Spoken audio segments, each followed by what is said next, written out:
کریں میراث پہ ان کے یعنی وہ جلوس کے حوالے سے بار بار یہ نام لے رہے ہیں کہ وہ ذرا شہادت دکھا دو یار صحیح آیا ان کے یہ دیکھو یہ اشارہ میں نے سمجھا یہ کون ہے یہ کون ہے دو یہ فتویٰ یہ بدعت سیاح کرنے والے جہنمی ہیں دو یہ فتویٰ کیا بات ہے مجھے کیمرہ اس کا لگاؤ یہ سارے بندی ہیں یہ جلوس کے اشتہار چھاپ رہے ہیں بتاؤ اب تمہارے چہرے کیوں مرجھا گئے بتاؤ مجھے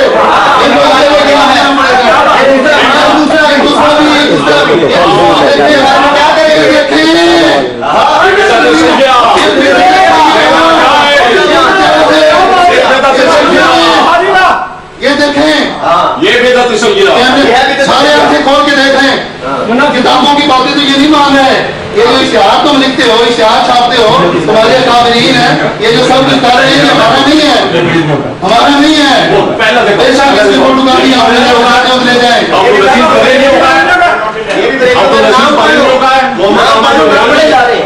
نام پڑھے جا رہے نام پڑھو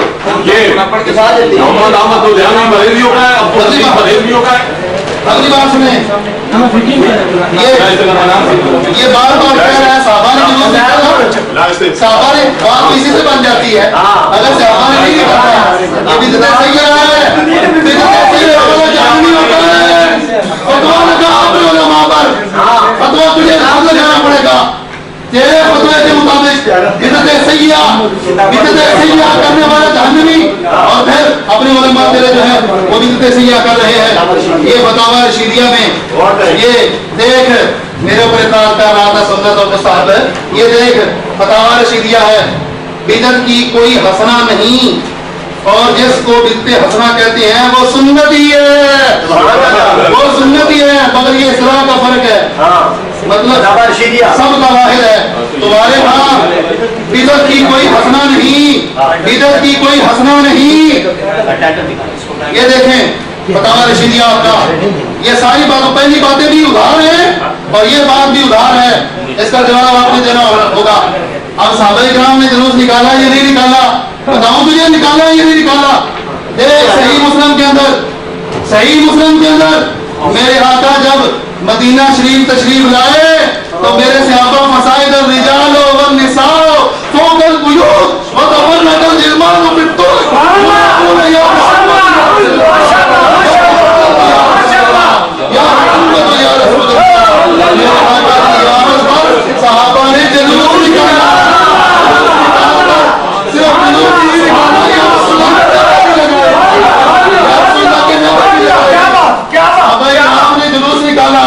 اب دیکھیں صحابہ کرام نے کیوں جلوس نکالا کوئی یہ بات یہ کہہ سکتا ہے بعد میں اگر اس کو بھی بقدر میں بعد میں کہے گا دیکھو جی انہوں نے نبی علیہ السلام کی آمد کی وجہ سے جلوس نکالا تھا اب تم کیوں نکالتے ہو نیچے علامہ نووی کہتے ہیں کہ انہوں نے جلوس اس لیے نکالا تھا نبی علیہ السلام کی آمد کی وجہ سے نبی علیہ السلام کی آمد کی وجہ سے جلوس نکالنا یہ صحابہ کرام یہ صرف میرا آپ کے اوپر پہلا بھی ادھار ہے یہ بھی ادھار ہے ادھر میری طرف توجہ کریں میری طرف توجہ کریں ان باتوں کا جواب دینا ہے آپ نے جواب دینا ہے ان کا دیکھو انہوں نے اپنی ٹرم میں یہ کہا ہے کہ ان کو چاہیے یہ تھا کہ ہر چیز کو یہ ثابت کرتے پہلے عید کو ثابت کرتے پھر عید کے بعد انہوں نے کہا کیک وغیرہ کو اڑا یہ اپنی طرف سے انہوں نے من گھڑت قاعدے لگا لی ہیں میں کہتا ہوں تیرے نزدیک کیک کا کیا ہوگا میں پوچھتا ہوں کیک تیرے نزدیک کھانا حلال ہے یا حرام ہے پھر میں یہ تو پوچھتا ہوں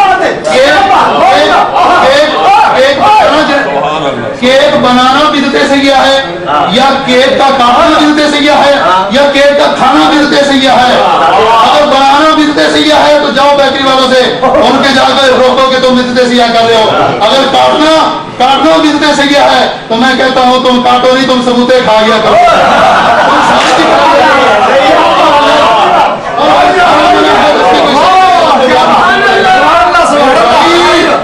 چیلنج کرنی آسان ہے چیلنج اور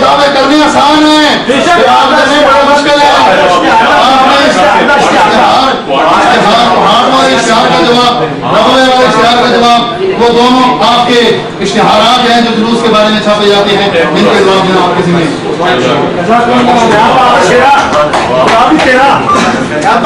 بسم اللہ الرحمن الرحیم نحمدہ ونصلی علی رسولہ الکریم. ناظر سے میری بات میں کوئی ہاتھ نہیں لگایا اور ادھر ادھر بھاگنے کی بڑی کوشش خیر کوئی بات نہیں. میں آپ کو اس بات پر چھوڑتا ہوں، بات آگے لے کے چلتا ہوں. سمجھ آئی بات کی؟ حضرت گنگوہی رحمۃ اللہ علیہ کی بات کر رہے ہیں کہ حضرت نے ہر حال میں مجلس قومی لکھا ہے. یہ پیش کر رہے ہیں حضرت گنگوہی کی تقریر سریہ براہین قاطعہ پر بھی، اور براہین قاطعہ میں نفس ذکر کو مستحسن لکھا ہوا کہ وہ درست ہے، ٹھیک ہے. ہم نفس ذکر میراج سے ممانعت نہیں پیش کرتے. رسول پاک صلی اللہ علیہ وسلم کا ذکر خیر کرنا ہم باعث سعادت سمجھتے ہیں، لیکن یاد رکھو یہ جو تم مستحب سمجھ رہے ہو یہ فقہاء کا اصول لکھا ہوا ہے، تمہارے علماء کا اصول لکھا ہوا ہے کہ جب مستحب چیز کراہت تک جا پہنچے اس مستحب کو روک دو. حضرت گنگوہی نے اس وجہ سے فتویٰ دیا تھا یہ خرافات جو تم نے شامل کر دی ہے. حضرت گنگوہی اس وجہ سے فرما رہے ہیں کہ اب ہر حال میں ان کو چھوڑ دیا جائے. یہ بات کئی سارے فقہاء نے لکھی ہے کہ جب ایک بات جائز بھی جا کے مکروہ تک جا پہنچے اور اس سے مفاسد پیدا ہو جائے اس کو بند کرنا چاہیے. حضرت گنگوہی اس وجہ سے کہہ رہے ہیں. اور آگے آئیے دیکھیے یہ بار بار کہہ رہے ہیں کہ ہم اہل سنت و جماعت ہے. یار حیرت کی بات ہے، لکھ کے دیا ہے اہل سنت وال جماعت، اب کہتے ہیں ہم تو وجماعت ہے. وہ پہلے ہی ٹھیک لکھ کے دے دیتے تو ہے نا. کیا ہو رہا ہے آگے دیکھیے جتنے دلائل بھی یہ دے رہے ہیں قرآن و سنت کے دلائل، آپ سب میں یہی بات دیکھیں کہ صحابہ کرام نے ان آیات کو سن کر جشن منایا ہو، عید منائی ہو. میں نے عید کے لفظ پہ بھی ان کو کہا تھا کہ مجھے عید پہ دلائل دے، نہیں آئے. جلوس کی دلیل پتہ ہی انہوں نے کیا دی کہ آپ صلی اللہ علیہ وسلم تشریف لائے جب مدینہ شریف کے اندر تو صحابہ نے استقبال کیا. یار وہ تاریخ دوبارہ کوئی نہیں آئی تھی. ہر سال صحابہ جلوس بھی لاتے تھے.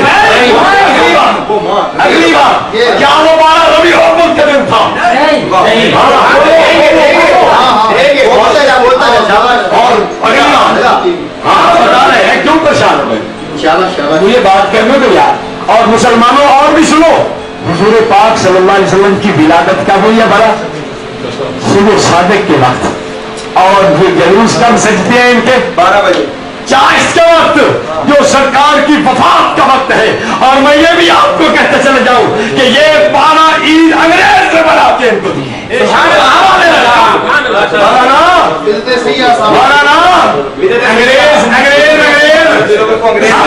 انگریز نے دیا ہے تمہیں کہ اس کو عید مناؤ. نور بخش توکلی اس کو عید منانے میں لگا رہا، تم اس کو عید مناتے چلے گئے. اور نور بخش توکلی کے ساتھ پیر جواد علی شاہ بھی ہے. اور انگریز نے تمہیں جناب خوش کرنے کے لیے یہ 12 عید دی ہے کہ یہ وفات نہیں ہے اب عید ہے، اور تم اس پہ خوشیاں منانے لگ گئے ہو کہ جناب یہ کیا ہے وہ کیا ہے. میں آپ سے پوچھتا ہوں کہ کیا صحابہ نے اس تاریخ کو ہر سال ہی جلوس نکالا تھا؟ بات سنو.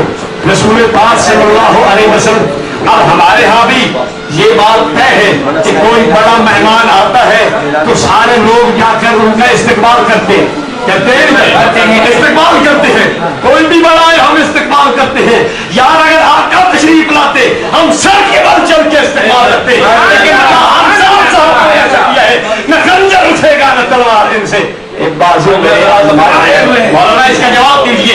اگر پیغمبر کے صحابہ نے ہر سال اس آپ پیش کیے، اگر آپ اشتہارات دکھاتے ہیں ہمیں. اور مولانا نقی علی خان کا حوالہ بھول گئے ہو؟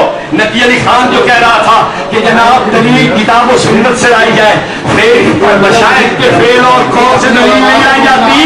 اس نقی علی خان کو آپ بھول گئے تم؟ اس نقی علی خان کی دلیل تمہیں یاد نہیں آ رہی؟ اس نقی علی خان نے صاف لکھ دیا ہے کہ دلیل کتاب و سنت سے آئے. دلیل میری گل سنو سرکار، میری گل سنو. ہاں حوالہ نہیں اپنا دلیل کتاب و سنت سے ہونی چاہیے، مشائخ کے فعل اور پیر صاحب کے قول سے دلیل نہیں بنتی، لہذا ادھر ادھر کی باتیں کرنے کی ضرورت ہے۔ ہاں یہ انگریز کا حوالہ ہے، انگریز نے لوگوں کو تالیف قلم کے لیے کہا، اس کا حوالہ مارو جی، تالیف قلم کے لیے کہا کہ جناب 12 عید کا دن ہے، آپ اس کے اوپر خوشی منائیں، اور یہ آپ کہہ رہے کہ جناب کوا کھانا، کوے کا جواب تم نے کتنی جگہ کوے کو حلال لکھا ہے، اپنی ساری باتیں بھول گئے ہو، ہم کوے سے پڑھ کے حوالہ پیش کرتے ہیں، اور جادو وہ ہے جو سر سے چڑھ کے اوپر بولے۔ ہم نے اعلیٰ حضرت کیا لکھتا ہے، کہتا ہے اصل تمام اشیاء میں طہارت ہے حتی الخنزیر، اور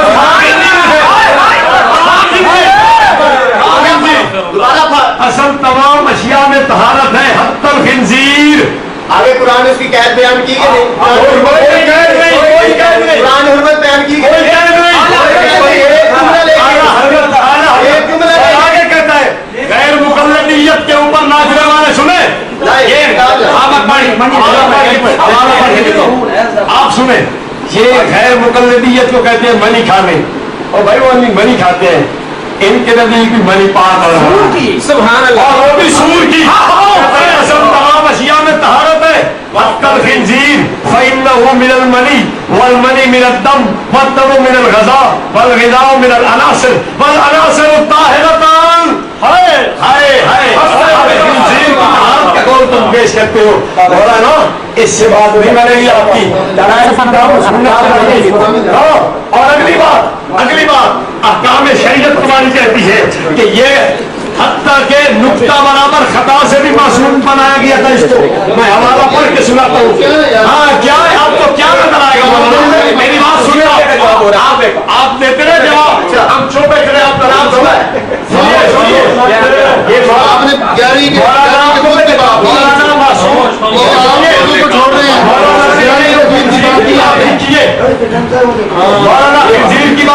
مولانا خنزیر کی بات لکھتے ہوئے خنزیر کو پاک تک کہہ دیتے ہیں، اور خنزیر کو جناب اصل اشیاء میں طہارت مانتے ہیں۔ اب آئیے احکام شریعت کے مقدمہ کے اندر لکھا ہوا ہے، اعلیٰ حضرت کی زبان و قلم کا یہ حال دیکھا کہ مولا تعالیٰ نے اپنی حفاظت میں لے لیا، اور زبان و قلم نقطہ برابر خطا کرے اس کو ناممکن فرما دیا۔ انبیاء سے گناہ کبیرہ بھی بھول کے لکھا ہو سکتا ہے، اور خان صاحب سے نقطہ برابر بھی خطا نہیں ہو سکتی، یار وہ تو خنزیر کو پاک لکھ رہا ہے، اب خنزیر کو استعمال کرو پتہ چل جائے تمہارا۔ کیا موضوع بیان کر رہے ہیں؟ موضوع کیا بیان کر رہے ہیں؟ آپ کی بات کے جواب ہے، شاباش شاباش، جو آپ نے